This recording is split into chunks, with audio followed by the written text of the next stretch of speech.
Yes. Can we take a question on to my left? The mic behind. My name is Pascal. I'm a teacher by profession. I'm a Christian. Taking for granted that you agree the Gospels translated in English, which we Christians believe, I will quote these examples. Number one, in all the four Gospels, when Christ came out of the waters of baptism, there was a voice from heaven saying, "This is my beloved Son, in whom I am well pleased. Listen you to him." In the same way, number two, on Mount Tabor, when he was transfigured and when his face shone like the sun, there was a voice from heaven saying, "This is my beloved Son, in whom I am well pleased. Listen you to him." And several times, when he cast out the devils, they came out of the men proclaiming, "Thou Son of the living God, why have you come to torture us before the time?" And again, before the high priest, when the high priest asked him, "In the name of the living God, I ask thee, art thou the Son of the living God?" Christ says, "Thou hast said it." And the priest, and the number 5, the high priest and the scribes, when they accused Jesus before the Pilate, they said, "This man says he is the Son of God. It's a blasphemy according to our religion. Therefore, we want to crucify him." Pilate didn't know about it. The very reason why they wanted to put Christ on the cross is that he claimed himself to be the Son of God. Because even though he didn't directly say, "I am the Son of God," it is indirectly said. Suppose I say, "You are Dr. Zakir Naik and you are MBBS doctor," and you tell me, "Yes, brother, you have said it." Is it not amount to saying that yourself saying, "I am Dr. Zakir Naik, MBBS"?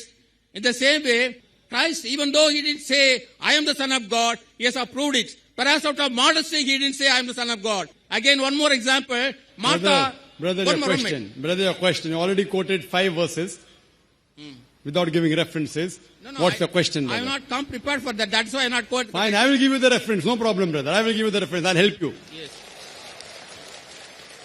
I'll help you, brother. No problem. What's the question? Do you mean to say by quoting all these 5 things, Jesus claimed divinity? Yes. Fine, I'll give you a reply. My challenge, brother, was point out a single unequivocal statement in the complete Bible where Jesus Christ, peace be upon him, himself says that I am God, or where he says, "Worship me, I am ready to accept Christianity." You did not point out a single statement, unequivocal statement in the complete Bible where Jesus Christ, peace be upon him, himself says that I am God, or where he says, "Worship me." Here is the Bible, brother. This is the King James Version. And since you're a teacher and you claim to be a pastor, you're a pastor. No. You're a teacher. I'm a teacher. But not I'm an ordinary believer of Christianity. Fine.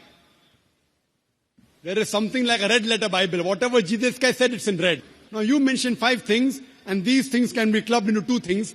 First, you quoted that everywhere. You didn't quote correctly. What you wanted to quote was the Gospel of John, chapter number 3, verse number 16, which says, "For God so loved the world, that he gave his only begotten Son. Whosoever believeth in him shall not die, but have everlasting life." It is not in all the 4 Gospels. It's only in Gospel of John, chapter number 3, verse number 16. Please note it down. You can check it up. Gospel of John, chapter 3, verse number 16. "For God so loved the world, that he gave his only begotten Son. Whosoever believeth in him shall not die, but have everlasting life." And again, you quoted in the ending the 5th time that Jesus Christ said he was the Son of God. You said that. Do you know Bible has got sons of God by the tons?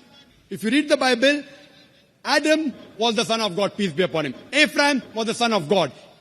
Israel was the son of God. If you read the Romans chapter number 8, it says, all those who are led by the Spirit of God, they are sons of God. If you're a godly person, you're a son of God. If I'm a godly person, I'm a son of God according to the Bible.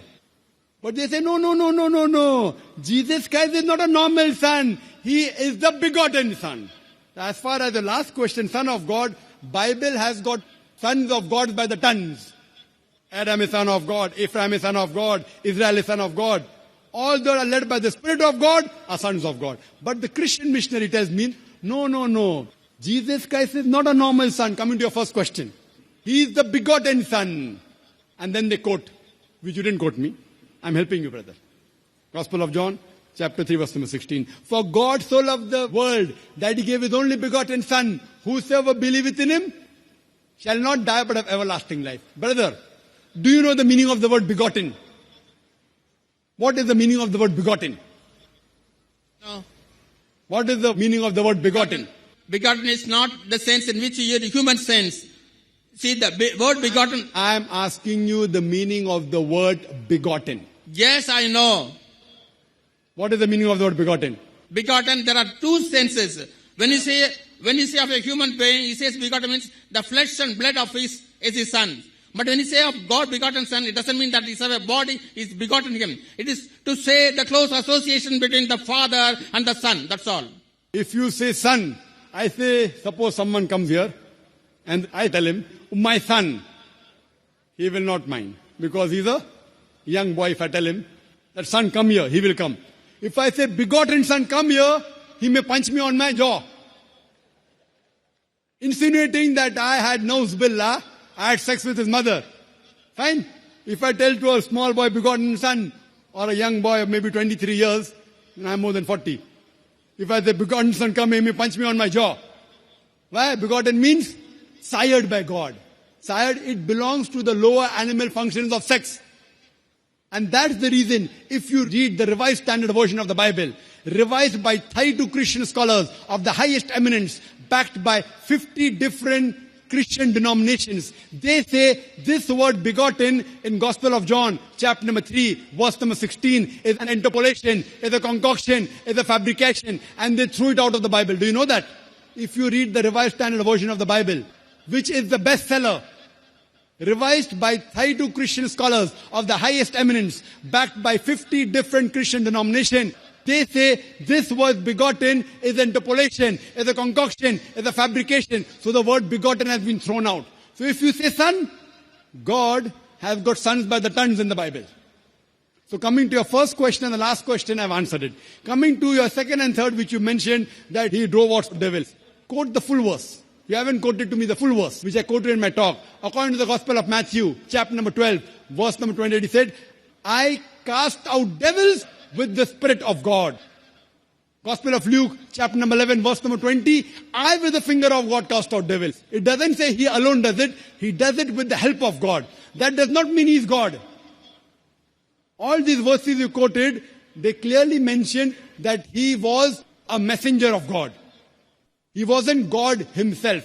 That is the reason I challenge you. Point out a single unequivocal statement in the complete Bible where Jesus Christ, peace be upon him, himself says that I am God, or where he says worship me. And I'm ready to accept Christianity. Nowhere Jesus ever said that. Just if I tell to the son, son come here, that does not make him my begotten son. Fine? The same way, if you tell me that I will call you Dr. Zakir Naik, fine? And if I don't object, that doesn't, it may be true, may be wrong. People say, Dr. Zakir Naik, scholar. I don't consider myself to be a scholar. I consider myself to be a student of knowledge. If people call me scholar, and if I continue, that doesn't mean I accept it. They consider me to be a scholar. I don't consider myself to be a scholar. I always refer to myself as a student of knowledge, a talib ilm. So what you have to point out from the Bible is, anywhere in the Bible, it should be in red letter. Red letter means the words of Jesus Christ, peace be upon him. Point out a single statement, unequivocal statement, an unambiguous statement from the complete Bible where Jesus Christ, peace be upon himself, said that I am God, or where he says worship me, I am ready to accept Christianity.